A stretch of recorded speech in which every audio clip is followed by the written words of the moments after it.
Commander Jack Morrison stood on the bridge of the Earth Defense Force flagship called the Valiant, and he watched the holographic screen in front of him with careful eyes.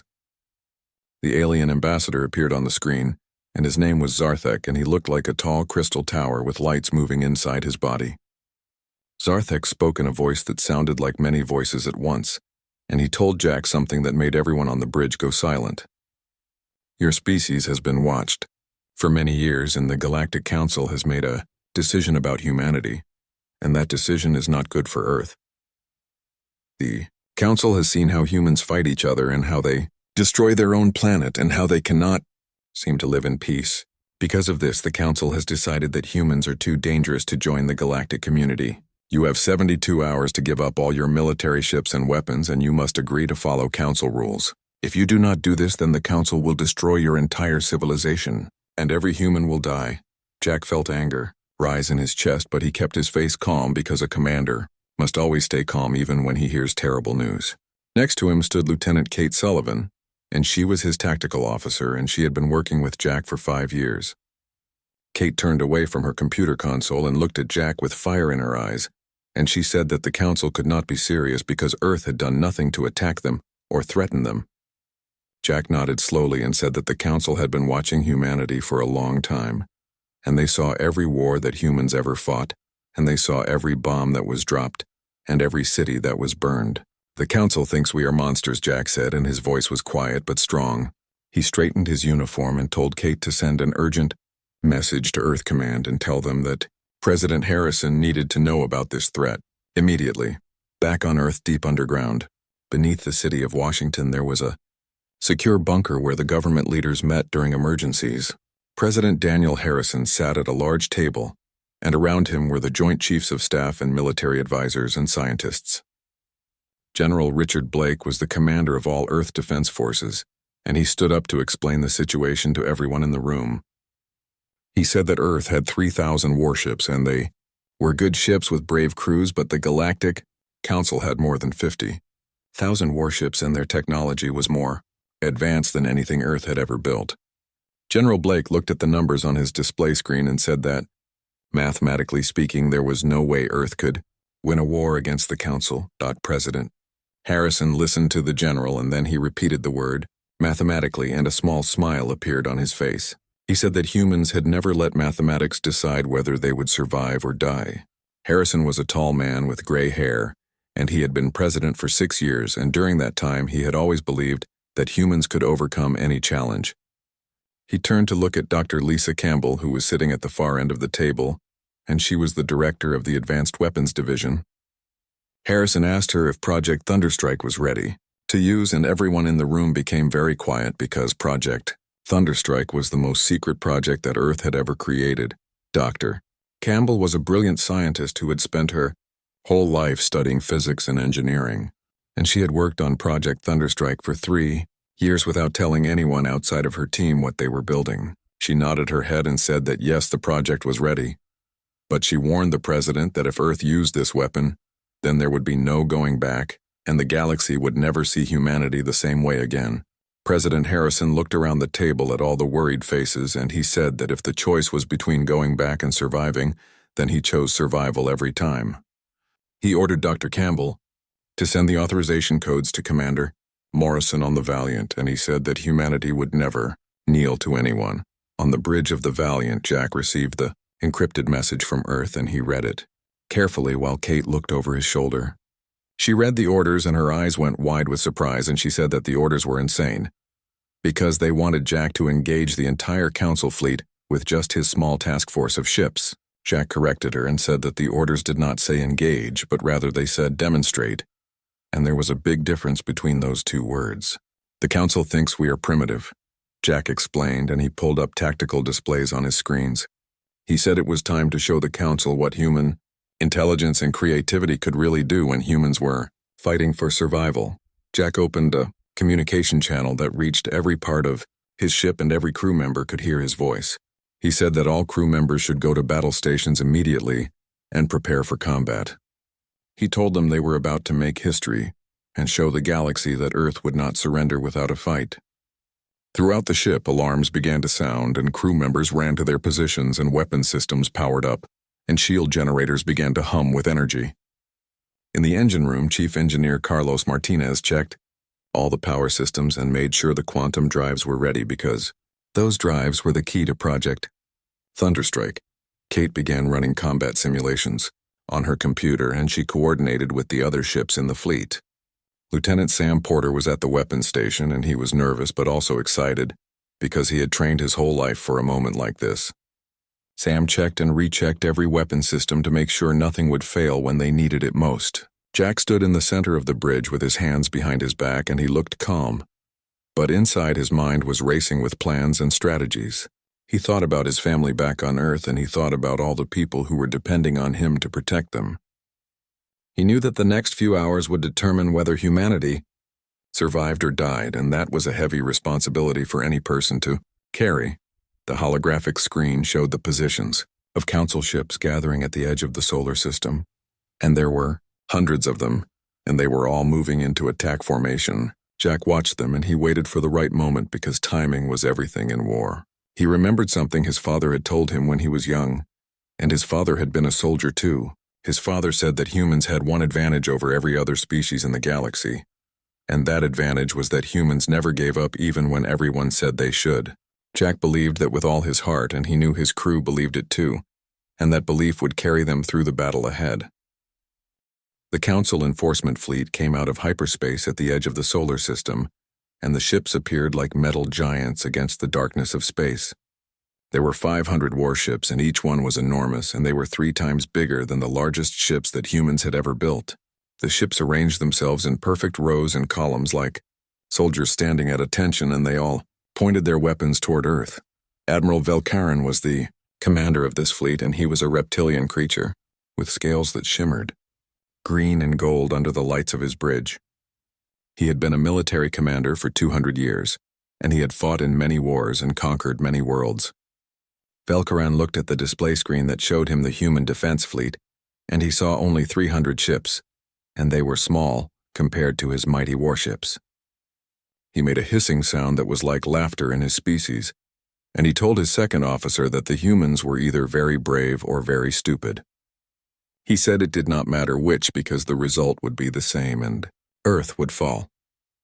Velkaran ordered his fleet to begin the attack, and he said they should target the human command ship first, because when you cut off the head, the body dies quickly.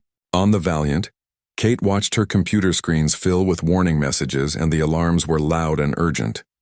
She reported to Jack that the Council ships were charging their weapons, and the energy readings were incredibly high, and the shields on the human ships would not be able to stop that much firepower. Jack listened to her report, and he said calmly that the shields were not supposed to stop the attack, and Kate looked confused, but she trusted her commander. Jack turned to Sam at the weapons console and told him to activate Thunderstrike on his command.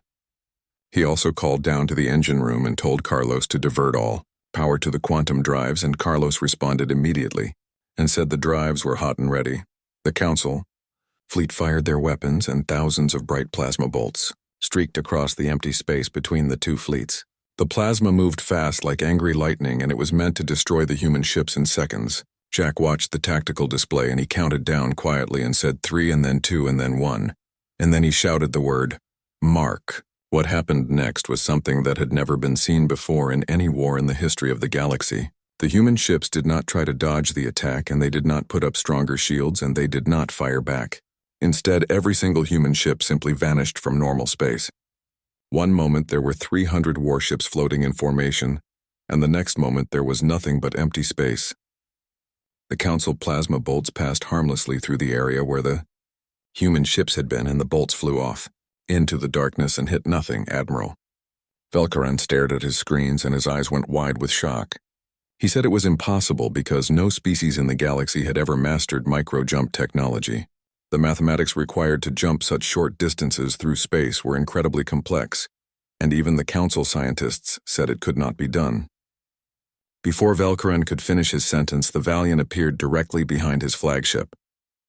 The human ship had jumped through space and positioned itself where the Council shields were facing the wrong direction.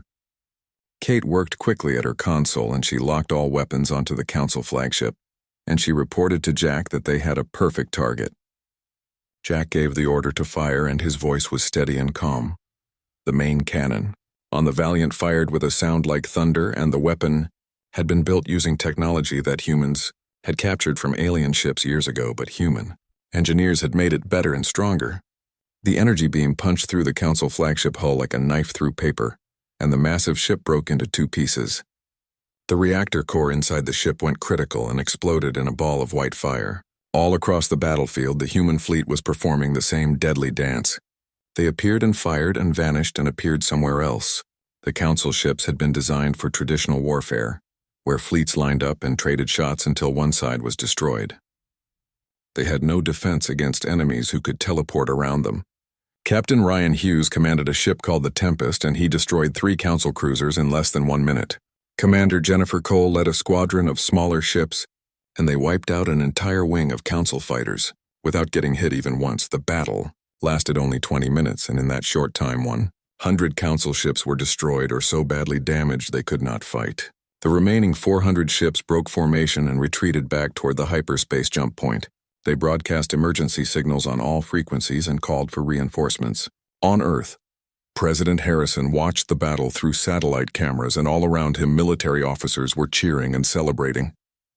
General Blake stood quiet and serious while everyone else was happy. The president noticed and asked Blake why he was not celebrating. Blake said that this was just the enforcement fleet, and the Council had 10 times as many ships, and next time they would not send a small force to give warnings. Harrison looked at the general and said good, because he was tired of warnings, and it was time to end this threat forever. In the Council chamber on their homeworld, the leaders received news of the defeat, and the room erupted in angry voices. High Chancellor Narration was an elegant bird-like creature with beautiful feathers, and she had led the Council for 50 years. She stood at her podium and demanded silence, and when everyone was quiet, she spoke in a voice full of rage. She said the humans had committed an act of war, and they had destroyed Council ships and killed Council soldiers. She said this could not be allowed to stand. She proposed that the Council should mobilize the entire combined fleet and crush Earth, and make an example of humanity, so that no other species would ever dare to defy the Council. Other representatives shouted their agreement and called for revenge. One representative named Thelnor stood up to speak, and he was from a peaceful aquatic species that did not believe in violence. He said perhaps the Council had been too hasty in judging humanity, and maybe they should try to negotiate instead of attacking. Mirashan cut him off and said there would be no negotiation with a species that attacked Council forces. She called for a vote and asked all representatives who favored military action to signal their choice. Almost every single representative voted yes, and only a few abstained. The Council authorized the deployment of 5,000 warships, including the legendary Titan-class dreadnoughts. These were the most powerful ships ever built, and they had never been defeated in battle. The fleet would be commanded by War Marshal Cross, who was the most decorated and experienced military commander in Council history. Commander Jack Morrison gathered all his senior officers in the briefing room aboard the Valiant, and the room was small but comfortable with a large table in the center. Everyone sat down, and their faces showed a mixture of pride from winning the battle and worry about what would come next. Kate spoke first, and she said that intelligence reports indicated the Council was assembling a massive fleet with 5,000 ships.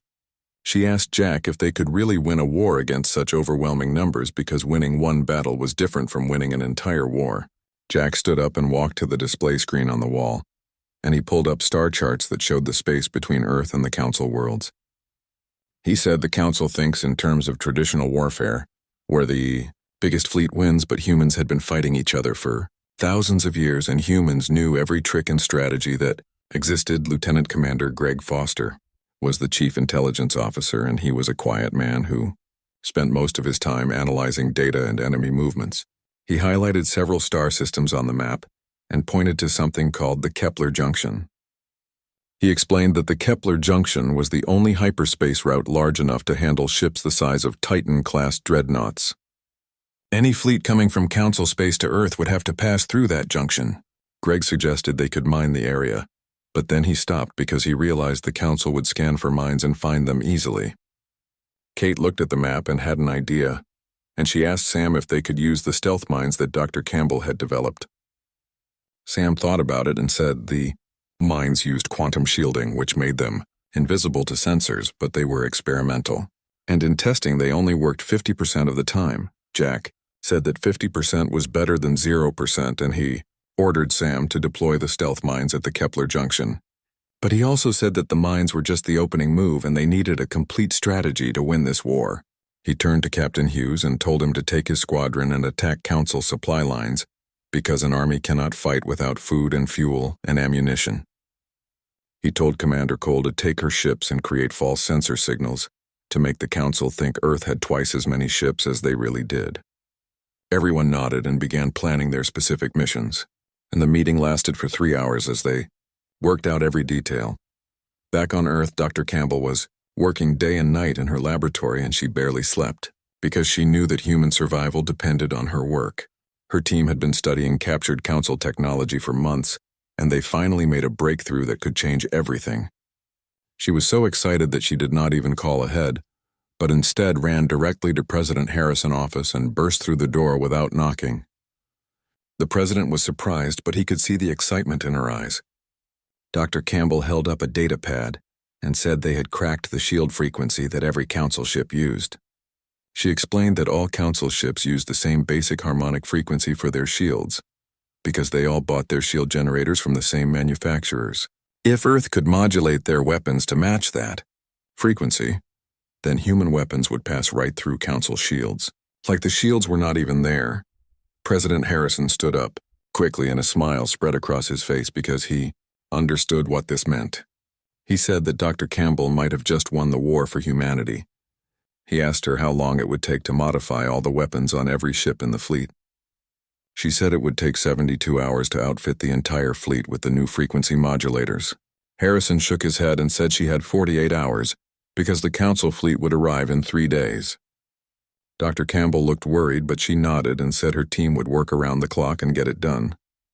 She left the office almost running and started making calls to her engineers before she even reached the hallway. War. Marshal Cross stood on the bridge of his flagship, which was called the Eternal Glory, and it was a Titan-class dreadnought that measured 5 kilometers from front to back. The ship was like a floating city with thousands of crew members and enough weapons to destroy an entire planet. Cross was a veteran of many wars, and he had never lost a battle in his long career. He looked at the tactical displays and reviewed the information about the human fleet. His tactical officer was an insectoid creature named Zixtar, who was very good at analyzing data. Zixtar reported that the humans had used some kind of short-range teleportation technology in the previous battle, but Cross was not worried. He said the humans had surprised Admiral Velkaran, but they would not surprise him because he was prepared for their tricks. The Council fleet dropped out of hyperspace in perfect formation, and every ship was exactly where it was supposed to be. This was the result of centuries of military tradition and discipline. Cross ordered his fleet to proceed toward the Kepler Junction, and he told Zixtar to run continuous sensor sweeps every 30 seconds. He wanted to know if there was anything unusual ahead of them. Zixtar worked at his console, and after several scans he reported that sensors showed nothing unusual. No human ships and no mines and no anomalies of any kind. The route appeared completely clear. Cross felt something was wrong because it was too easy, and he said so out loud. He ordered the fleet to proceed, but to keep shields at maximum power and stay alert. The Council fleet entered the Kepler Junction, and for 5 long minutes, nothing happened at all. Cross began to think maybe the humans had given up, or maybe they were evacuating their planet. Then space itself seemed to explode around them. The quantum-shielded mines that Dr. Campbell's team had developed detonated all at once in a carefully timed sequence. The explosions did not directly hit the ships, but instead they destabilized the hyperspace corridor and created massive energy waves that rippled through the fleet. Ships lost navigation control and crashed into each other. Shields flickered and failed under the assault of exotic radiation. The perfect military formation became chaos in 30 seconds. Cross shouted orders and demanded that his ships reform and regain control. He asked where the human ships were, and his answer came immediately. 300 human warships appeared in the middle of the Council fleet, using their micro-jump technology. Jack Morrison did not waste time with speeches or warnings. He simply ordered all ships to engage and use the new frequency modulators. The human fleet tore through the disorganized Council forces like wolves attacking sheep. The modified weapons passed through Council shields as if the shields did not exist. Council captains watched in horror as their shields failed to protect them. The Valiant fired its railguns and the metal projectiles accelerated to incredible speeds and punched through a Council cruiser shields and hull in one continuous motion. The cruiser exploded in a ball of fire and debris. Kate coordinated targeting information and sent data to all the ships in the fleet, so everyone knew which targets to hit. She focused on identifying the Council command ships because if you destroy the commanders, then the rest of the fleet becomes confused and disorganized. Captain Hughes saw an opportunity, and he led his squadron on a daring attack run directly toward the Eternal Glory, which was War Marshal Cross' flagship. Hughes knew that destroying the flagship would break the Council morale and maybe end the battle quickly. Hughes ordered his squadron to execute a series of micro-jumps that brought them dangerously close to the massive dreadnought. His crew was nervous because the Eternal Glory was so large it had weapons pointing in every direction. But Hughes trusted his team, and he trusted the technology. He told his weapons officer to transfer all available power to the forward guns. The squadron appeared less than 1 kilometer from the dreadnought hull, and at that range they could not miss. Every ship fired at once, and the concentrated firepower carved enormous wounds in the Eternal Glory hull. Armor plating melted and internal explosions rippled through entire sections of the ship. On the bridge of the Eternal Glory, alarms were screaming and crew members were shouting damage reports. Cross watched his shields fail and watched human weapons tear through his ship, and he could not understand how this was possible. He said that Council technology was superior, and the Council had been traveling through space for thousands of years, while humans had only left their planet recently. Zixtar spoke quietly and said that humans adapt and learn faster than any species the Council had ever encountered. He said the Council had assumed they were superior, and that arrogance had become a fatal weakness. Cross did not want to believe it, but the evidence was all around him as his ship fell apart. The battle raged for 6 hours, and it was brutal and desperate. Human ships darted in and out using their micro-jump drives, while Council ships tried to track targets that appeared and disappeared. Commander Cole Fighter Squadron attacked the Council supply ships that carried fuel and ammunition. Without supplies, the Council warships would eventually run out of power and become floating targets. The strategy was working, and Council ships began to retreat one by one. Some tried to surrender, but others fought to the last moment. When the battle finally ended, the casualty count was staggering.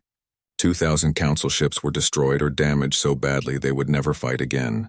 The remaining ships fled back through the hyperspace corridor and abandoned their wounded comrades, human. Losses were much smaller, with only 47 ships destroyed, but those ships had crews and families, and each loss was mourned. Jack stood on the Valiant bridge, and he felt exhausted in both body and mind. Kate pulled up damage reports on her screen and read through the numbers. She said they had won the battle, but reminded Jack that the Council still had thousands of ships left. She asked what would happen when they came back with an even larger fleet. Jack looked at her and said, "Let them come, because every battle taught humans something new, and humans would keep adapting and getting stronger." He said that was what made humans special, and that was why they would ultimately survive. On the Council homeworld of Zentara Prime, the news of the defeat arrived and caused immediate chaos. The Council chamber was filled with representatives shouting and arguing. Some called for more military action, while others suggested retreat. High Chancellor Narration tried to call for order, but her voice was drowned out by the noise. She had never seen the Council in such disarray. Ambassador Thelnor stood up again and raised his voice above the others. He said it was time to face reality and admit that humans could not be easily conquered. He proposed that the Council should negotiate with Earth and treat them as equals rather than enemies. Many representatives shouted him down and called him a coward. Mirashan looked at the casualty reports on her datapad and saw the names of thousands of dead soldiers and crew members. She thought about the families who would never see their loved ones again. She thought about the cost of continuing this war. For the first time in her long career as High Chancellor, she felt genuine doubt about the Council course of action. She raised her hand, and the chamber slowly became quiet. She said that the Council would consider Ambassador Thelnor's proposal, and that they would vote on whether to continue the war or seek peace. She adjourned the session and walked out of the chamber with her head held high, but her heart heavy with uncertainty. Commander Jack Morrison received new orders from Earth Command, and they told him to hold position and wait. The orders said that diplomatic channels were being opened, and there might be a chance for peace. Jack was surprised because he expected to fight more battles, but he welcomed the chance to save lives. He gathered his crew and told them the news, and everyone seemed relieved. Kate asked Jack if he thought the council would really negotiate, or if this was just a trick to buy time. Jack said he did not know, but they would stay alert and ready for anything. Days passed slowly while diplomats from both sides exchanged messages. On Earth, President Harrison worked with his advisors to prepare negotiating positions. He said that Earth would agree to peace, but only if the council recognized humanity as equals and gave them full rights. He would not accept any deal that made Earth subordinate to the council. General Blake supported the president position and said that Earth had proven its strength and should not settle for less than full membership. Dr. Campbell continued working on new weapons technology, because she knew that even in peacetime it was important to stay ahead. War Marshal Cross was removed from command after the defeat at Kepler Junction, and he returned to the council homeworld in disgrace. He had been a hero for 200 years, but one defeat had destroyed his reputation. He gave testimony to the council military committee and admitted that he had underestimated human capabilities. He said humans were unlike any enemy he had ever faced because they did not follow predictable patterns. They invented new tactics on the fly and adapted to changing circumstances faster than seemed possible. The committee listened to his testimony, and many members began to understand that humanity was truly exceptional. High Chancellor Narration met privately with her closest advisors and discussed the situation. One advisor suggested that the council could build new weapons to counter human technology, but Narration shook her head. She said that humans would just adapt again and the cycle would continue forever. Another advisor suggested they could blockade Earth and starve them into submission, but Narration said that would take years and cost countless lives. She realized that the only reasonable option was negotiation. She drafted a formal proposal offering Earth membership in the Galactic Council with full rights and privileges. 6 months after the Battle of Kepler Junction, Commander Jack Morrison found himself in a place he never expected to be.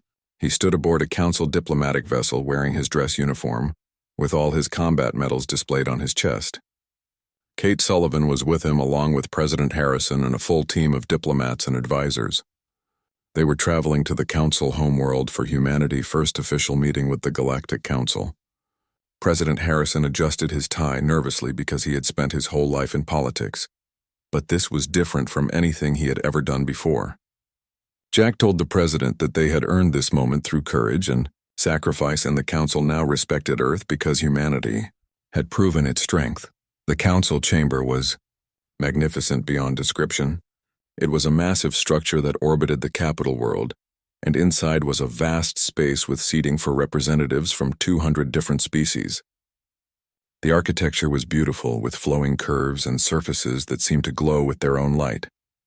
Jack had never seen anything like it, and he felt small standing in such a grand place. High Chancellor Narration stood at the central podium, and her feathers had turned gray over the past 6 months. She looked older and more tired than she had in the original transmission. When she spoke, her voice was different, and it carried respect instead of arrogance. Narration addressed the assembled representatives and said they were gathered to welcome a new member to the Galactic Council. She said that humans had demonstrated qualities the Council thought were lost to the galaxy. Humans showed innovation and adaptability and the courage to fight against impossible odds. She admitted that the Council had judged humanity as primitive and aggressive, and that judgment had been wrong. She said the Council had made mistakes in how they treated Earth, and she formally apologized on behalf of all Council members. She then invited President Harrison to speak, and the chamber became silent as everyone waited to hear what the human leader would say. President Harrison walked to the podium slowly, and he looked around at all the alien faces watching him. He felt the weight of history pressing down on his shoulders because his words would define how humanity was seen by the galaxy for generations to come. He began by thanking the High Chancellor for her apology, and then he reminded everyone that 6 months ago the Council had given Earth an ultimatum: surrender or die. The Council had believed humans were too aggressive and too dangerous to join the galactic community. Harrison paused and said that maybe the Council was right, because humans had fought wars throughout their entire history, and humans had perfected the art of destruction. The chamber became tense as representatives wondered where Harrison was going with this speech. Harrison continued and said that humans had also perfected the art of survival. Every challenge in human history had made humanity stronger, and every setback had taught valuable lessons. Humans did not just adapt to changing circumstances, but they excelled and grew beyond their previous limitations. When the Council tried to destroy Earth, the humans turned that threat into an opportunity to prove themselves. Harrison looked directly at Narration and said that Earth accepted the offer of Council membership, but there were conditions. He said Earth would not be a silent partner that simply followed orders. Humans would challenge old assumptions and push boundaries and bring change to the Council, whether that change was comfortable or not. He said that was the nature of humanity, and the Council needed to understand that before accepting Earth as a member. Narration smiled, and it was a genuine smile of respect and perhaps relief. She said that was exactly why the Council needed humanity. She admitted that the Council had grown complacent over the centuries and forgotten how to innovate and take risks.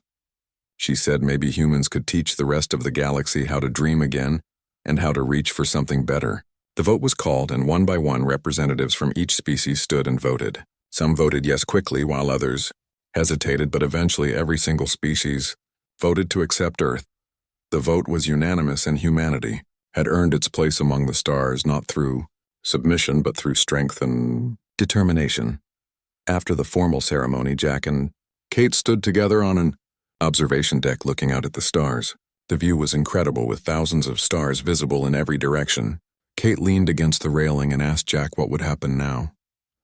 She said they were Council members and there were no more wars to fight. Jack laughed and said there would always be challenges ahead. The wars might be different now, with political battles instead of military ones, but humans would face those battles the same way they faced everything else. He said humans did not know how to quit or give up, and they would keep pushing forward no matter what obstacles appeared. Kate asked if Jack really believed humanity would change the galaxy. Jack looked at her and said he knew they would, because that was what humans did best. Humans never accepted things as they were, but instead worked to make things better. On Earth, Dr. Campbell watched the ceremony through a video broadcast. Her team celebrated around her, but she was already thinking about the future. The Council had technology that humanity had only dreamed about, and now Earth had access to all of it. She pulled up her designs for the next generation of warships that would be faster and stronger than anything currently in service. She knew that humans would never stop improving and never stop innovating. General Blake stood in the Earth Defense Force Command Center, updating schedules and deployments. Even though there was peace, Blake maintained full military readiness because he had learned that the galaxy was dangerous. Not every threat would come from the Council, and Earth needed to be prepared for anything. Captain Hughes flew his ship through training exercises with his squadron because he believed peace did not mean they could become lazy. He pushed his pilots hard and taught them all the lessons learned in combat. Commander Cole did the same with her units, and across the entire Earth Defense Force, the culture of constant improvement continued. Across the galaxy, other species watched Earth with mixed feelings. Some were impressed, while others were worried about what humans would do next. Human ships began patrolling trade routes, and human diplomats negotiated treaties. Human scientists worked on collaborative research projects with alien colleagues, but everyone remembered Kepler Junction, and everyone remembered what happened when humanity was pushed too far. Years passed, and then decades, and then centuries. The Galactic Council faced many new challenges and threats. In every crisis, humanity was there, contributing and fighting and solving problems. Not because humans were the strongest or the smartest, but because humans refused to give up and always found a way to win. High Chancellor Narration gave a final address before she retired after leading the Council for 70 years. She spoke about the day Earth joined and said that humans taught the galaxy important lessons about strength and determination. She said strength was not just about technology or numbers, but about will and the refusal to accept defeat. The galaxy owed humanity a debt that could never be fully repaid. Commander Jack Morrison eventually became Admiral Morrison and commanded all of Earth Defense Forces. In his memoirs, he wrote that humans did not ask permission to be great, but instead seized greatness and refused to let go. He told future generations to remember that they came from a species that faced down an empire and won. Never forget what humans are capable of, he wrote. Never forget the ability to hope and fight and survive and win. On Earth, the story was told in schools and academies about how humanity faced extinction and chose defiance. The story proved that humans belonged among the stars as equals and leaders shaping the galaxy future for thousands of years to come.